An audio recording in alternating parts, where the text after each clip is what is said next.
Well, here we are. Another installment of me walking down memory lane and wondering why the hell these things exist in the first place. If you did not see the first video I made covering the first 5 episodes of Animal Planet's Lost Tapes show, I recommend checking it out for context. But the short version is, Lost Tapes is a show that I watched religiously as an 11-year-old. It scared the shit out of me, and of course I thought it was all real. And apparently I'm not alone, because there were a lot of comments on my first video talking about how the show also traumatized other people when they were kids. So, you know, that's comforting. It's nice to know that we were all gullible, stupid little fucks at one point. Assuming that you aren't still that. I mean, I'm still pretty stupid. So without further introduction, I'd like to welcome you all to the second installment of the Lost Tapes files. Everyone hold on to your nutsacks, because the dumbassery in this collection is going to take you for a spin. Lost Tapes, Devil Dragon. Premiering on January 20th, 2009, Devil Dragon is the 6th episode of Lost Tapes Season 1. You may hear the name and think, ooh, dragons? I bet Audrey's really excited for this one. And I regret to inform you that you would be sorely mistaken, because our antagonist is literally just a giant Komodo dragon type lizard. Sounds interesting in concept, doesn't it? I bet this episode is going to be just riveting. I don't know if I've made this apparent or not, but at the beginning of every episode, there's this interlude where they give you very mysterious facts about the creature, and it's meant to make you more interested right out of the gate. But Devil Dragon spends all of that time only showing footage from the episode that we're about to watch. So that's a great sign. In 2007, Tim Akron, an avid outdoorsman, set out to shoot the pilot episode of an extreme survival series. Okay, problem number 1, calling the main character of this episode an avid outdoorsman would be like calling me an avid fan of Dragons the Nine Realms. There is no universe where that statement is true. The entire episode centers around this Bear Grylls type dude who apparently has his own television show where he does this for a living. Except I don't think there's a single person on the planet who's less qualified to survive on their own out in the Australian rainforest. If you put a baby in the middle of the wilderness, it would probably survive longer than this idiot. Do you guys remember that episode of The Office where Michael Scott tries to play Survivor Man for a day? Now this way, I can't retrace my steps. I don't know what streets we've been.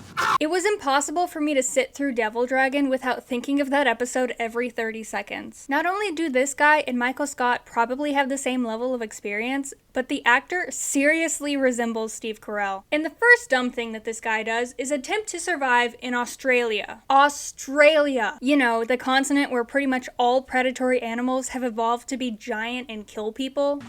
Hey everyone, and welcome to Stranded. I'm here in the Australian outback. No, you're not, Tim.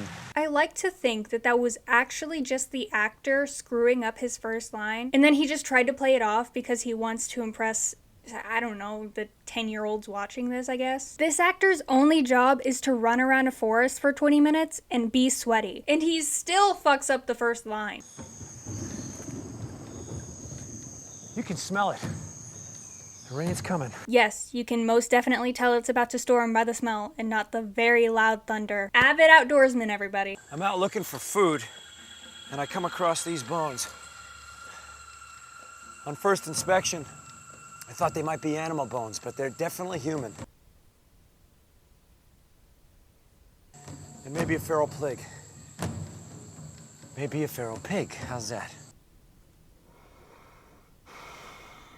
To think that that was actually just the actor screwing up his first line. Okay, problem number 2. The very nature of the cryptid they try to depict in this episode makes absolutely no sense. It's basically just a 25-foot Komodo dragon, right? The whole idea is Michael Scott gets bit in the first 5 minutes of being outdoors. And over time, the bacteria from the creature's saliva weakens the victim until they can fully attack. So you're trying to tell me that this dude, at this moment, was bitten by a Komodo dragon the size of a truck? That foliage isn't very dense. Surely you'd notice if a lizard the size of a Ford F-750 was right there. And why would a lizard that huge need to bite its victim to slowly kill it anyway? I'm sure a creature that size would just crush a human between its jaws. Maybe the 25-foot devil dragon recruits smaller Komodo dragons to do its dirty work, but that's such a stupid mental obstacle course to put viewers through. Who at Animal Planet thought this was a good idea?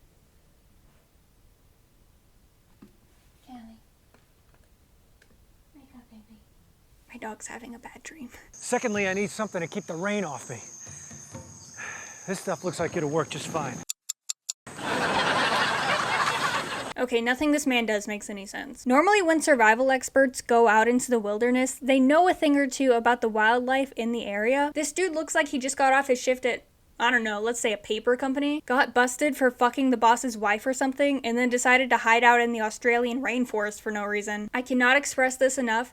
Absolutely nothing happens in this episode. We never see the creature. We never even see a regular-sized Komodo dragon. Was it really that hard to rent someone's pet lizard for the day? 90% of it is just this man's sweaty, gross face. And problem number 3. This episode falls victim to one of the absolute worst found footage tropes in history. Why are you holding the camera on your face? It's kind of your only means of light. How are you seeing what's in front of you without light? I mean, I know why they did this. Because they're probably on a shitty rainforest soundstage, and positioning the camera forward would more than likely show the seams of the set. But seriously, you're so dumb! Hey, Catherine. No! Do not try to make us care about this dumbass in the last 2 minutes of the episode.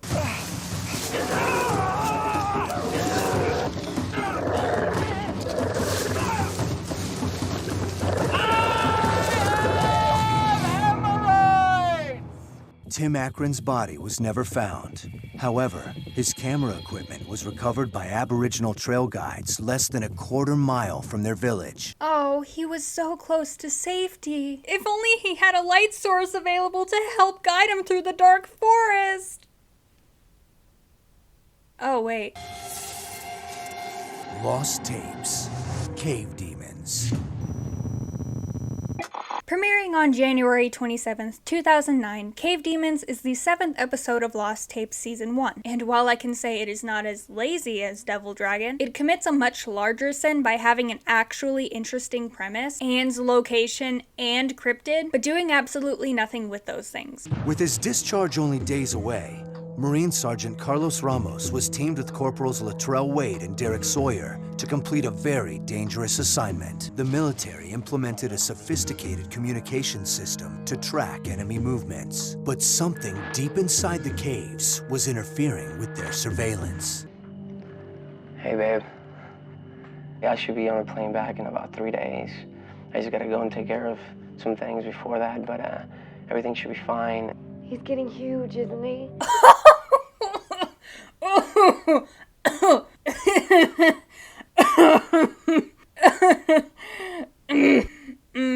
Alright, I'm not making any accusations here, but that baby is whiter than me. And I, for one, think Danielle here would look mighty gorgeous wearing a yellow ribbon. She wore it for her boyfriend while her husband was away. Hey!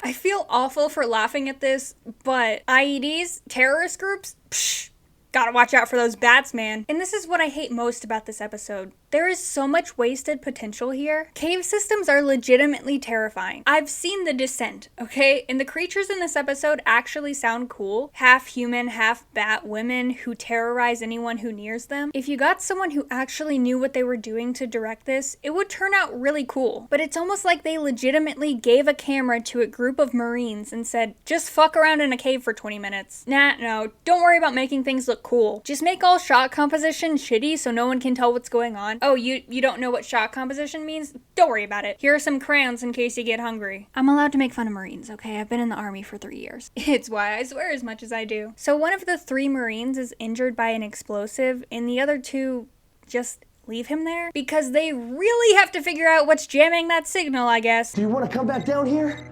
It's just around the corner. Let's go handle this. We'll leave Wade here, we'll come back and we'll get out of here. We'll never have to come back again. Wade, I'm gonna leave you just for a couple minutes, man. Here's a little bit of knowledge, okay? In the military, there's this thing called the battle buddy system, which means you absolutely never leave a soldier alone, especially in enemy territory, and if he's injured. Because you don't know what could happen to them. Maybe they'll injure themselves further. Maybe a bunch of mutant bat women will come out of nowhere and slaughter them. What was that? Wade!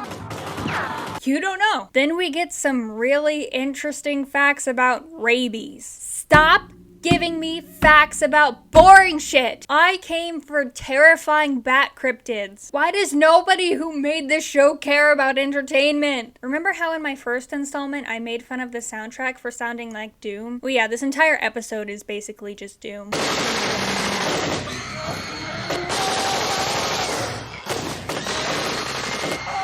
And after all that, we don't even see the creatures. Which, I get it. It's still the first season, lack of budget is a real thing, but give us something. Anything besides this MS Paint looking bullshit. 9 hours after the encounter, a rescue team located Sergeant Ramos near the mouth of the cave. He suffered extensive blood loss, but survived the attack. After several months of quarantine, he was reunited with his wife and child. And Danielle's boyfriend. Lost tapes. Death Raptor.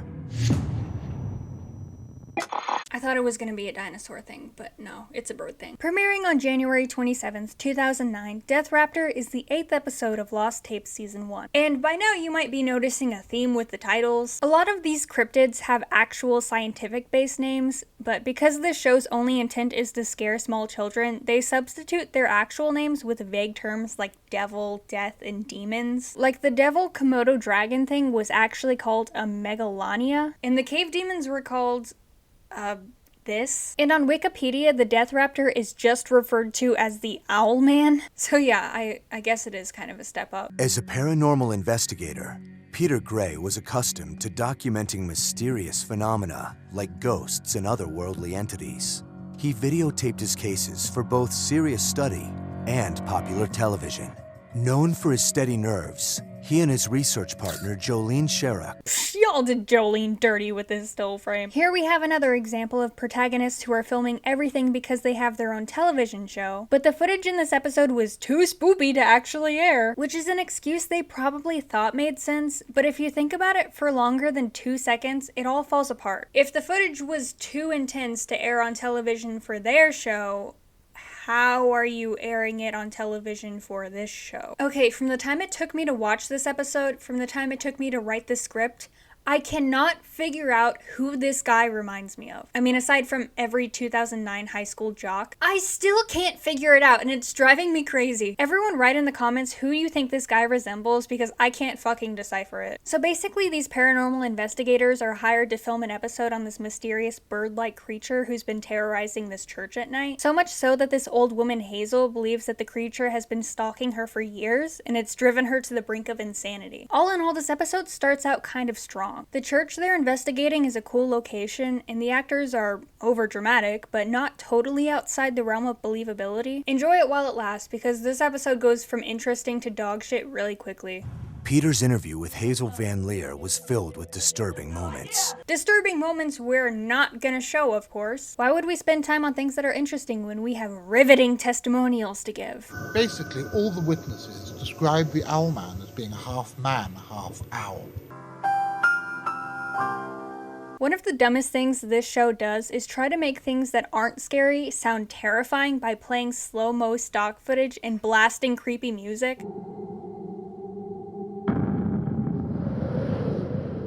Owls are not scary. There's only one piece of media that makes owls look terrifying, and it's the fourth kind. Coincidentally, another thing that traumatized me as a child. Maybe I should do a childhood trauma video. I was a dumb kid. Everything freaked me out. Oh my god. Oh, this is not right. Peter and Jolene turned their findings over to local authorities as potential evidence of a crime or missing persons case. Well, I'm glad someone did. I thought they might be animal bones, but they're definitely human. And here's where the episode goes south. For some reason, they don't spend the runtime focusing on the characters that are already established. Halfway through, they bring in this little girl who supposedly saw the Owl Man. Why would they do this? Children are terrible actors. The adults on this show suck ass at acting. You really think this is a good idea? I'd like to hear about it. It was a demon. I like to think that the only reason this little girl looks so traumatized is because she's actually just trying to remember her 3 lines of dialogue. It knows you're here to stop it. It's coming back to stop you. You know, I'm really starting to miss that Education Connection bitch from the last video. What's another commercial from that time period that's seared into my brain? Oh, I know. It's coming back to stop you. I I like square butts and I cannot lie. Squid and sea star can't deny. Do you think she's gonna be okay? I think we gotta check out what she says that she saw. So because this girl saw the creature in the forest, they're taking her back to the spot for some reason, and it's never explained why this 10-year-old child was by herself in the forest at night to begin with. Though she would be accompanied by her mother, Peter made every effort to ensure the little girl's safety. How exactly? What are you gonna do? Put her on a leash? Everyone, please enjoy this installment of characters solving their problems by yelling profusely.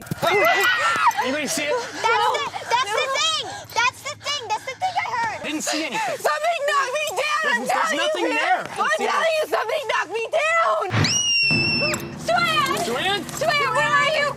Oh shit, looks like putting her on a leash wasn't such a bad idea.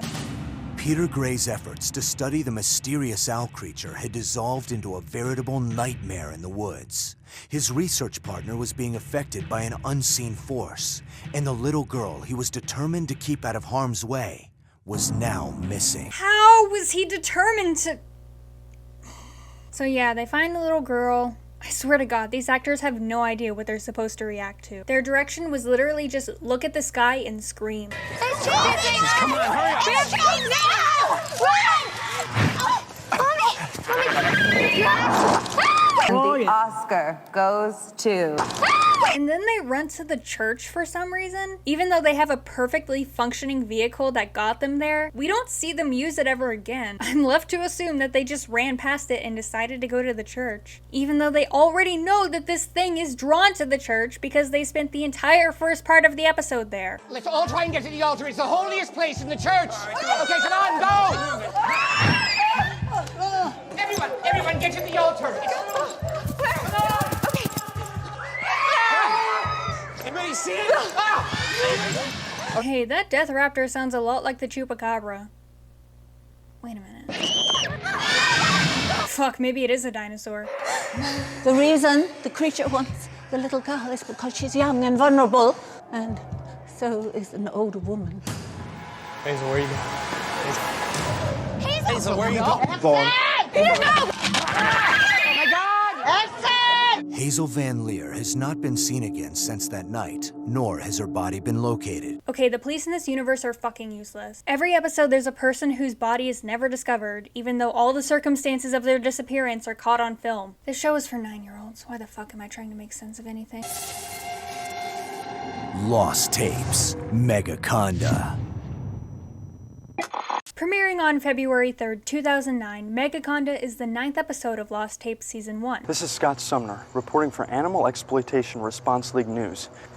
We are standing in front of Tobar Limited, a company that claims to be working with textiles from around the world. However, we found information that shows that they may be involved with illegal exotic animal trade. So the episode follows Tweedledee and Tweedledum, animal rights activists, who are exposing this mob dude's warehouse filled with illegal animal imports. It's extremely unclear why these Randys are sent here by themselves instead of just contacting the police. I know I just said they were useless, but come on. You know welfare checks are a thing, right? You didn't try calling in a tip? What is this warehouse used for aside from storing illegal stuff? Surely if there's enough suspicion going on that these wackos know about it, the police could get involved. But no, we gotta ignore all that so plot can plot. Come on. I don't think I can do this. What? Dude, we've been working on this for months. You can't just back out on me now. No, I don't think I can get over the fence. Hey, okay. All right, cool. Why the fuck was that included? That wasn't foreshadowing something later in the episode at all. What, did he have shit in his pants or something? We're 3 minutes in, by the way. Also, I'm gonna infiltrate this mob boss's secret warehouse full of illegal shit with high surveillance. Let me wear my lime green striped shirt, cause that's stealthy. Unbeknownst to Scott and Evan, retired police officer Larry Johnson was patrolling the grounds with his guard dog, Bishop. No, come on. I know enough about horror to know this dog is as good as dead. Just sacrifice the 2 wackos instead. Nobody cares about them. So in case it wasn't made clear, the creature in this episode is just a big-ass anaconda. Wait, big-ass anaconda? My anaconda don't want none unless you got buns, hun. Look, we've all seen the J-Lo film, but I had never once heard of a Megaconda. And when I googled it, the only thing I could find was this 2010 movie.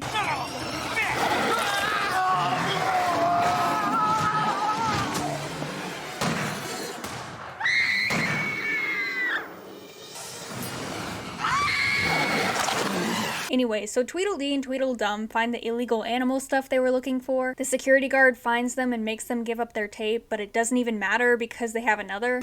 You have another tape? Of course I have another tape. Love you. That was some gay shit. I don't know if you guys noticed this or not, but pretty much everything that happens in these episodes doesn't matter. They have a 22-minute time slot to fill, and they still fail at coming up with anything of substance. One of the massive crates in the warehouse opens suddenly, and little do these idiots know there was a Megaconda inside. How the fuck a snake this size would be able to be transported and stored in a warehouse at all is beyond me. And whatever was in there, it ain't in there anymore. When a sponge walks in, four corners in his pants like he got phone book implants, the crowd shout. Damn, Sir Mix-a-Lot is making quite the appearance today. So, surprise, surprise, the dog runs after the snake and gets killed. The security guard very intelligently says, I gotta get out of here. Except even though he works as a security guard for the mob boss on a nightly basis and is clearly very familiar with the structure of the warehouse, he still takes his sweet time leaving. And in the midst of this, Tweedledee gets killed in a fantastic scene. I think I can see the crates from where we came in. Awesome. Yeah, they're right over here. Okay. Yeah. Like, all you can see are his feet flailing around as he gets pulled upwards. I have to commend this episode for at least showing us glimpses of the Megaconda, instead of just alluding to it like all the rest so far. But, to be harsh, a snake this size wouldn't even be capable of moving this quickly or making a kill in this manner. Now, the speed is really, really interesting. As you get bigger and bigger, it makes it harder and harder to move. It takes more energy expenditure. So the largest anacondas that I've ever caught, the 21 plus footers, are so big and so heavy that out of water, they can barely slither. I mean, it's like you can see the amount of effort going into every motion. And here we have our 60-foot long anaconda. Of course, it's 3 times the size of anything in reality, but it's moving at this lightning speed. How did you get in here? We jumped the fence. Wait, I got the key. Oh my God, go, just go, get over the fence. I can't get out here. Help me. Go. Oh my God, it's coming, Oh God. Come on. The camera. You gotta leave it, come on, man. It's our only proof. No, come on. Okay. What the fuck just happened? Nothing you just saw was edited. He's holding the camera, sets it down to climb the fence, then it teleports 10 feet backwards. And it isn't some mysterious second camera because the one he clearly set on the ground by the fence is now gone. I am genuinely confused how a mistake like this is even possible. The only logical conclusion I came up with as to how this could have happened is the director was shooting the final scene while jerking himself off because he thought it looked so cool, and in the middle he jerked his dick so hard that it broke in half, so he had to stop everything and go to the hospital. And later on the cast went back to finish the last few shots of the episode without him and couldn't remember what they were doing, so they just sit the camera down in a random location. That is the only situation that makes sense as to how this could have happened. Forced to leave the camera and tape behind, Evan and Larry made their escape just before owner Ken Tobar arrived at the warehouse to assess the situation. Who the hell is that guy?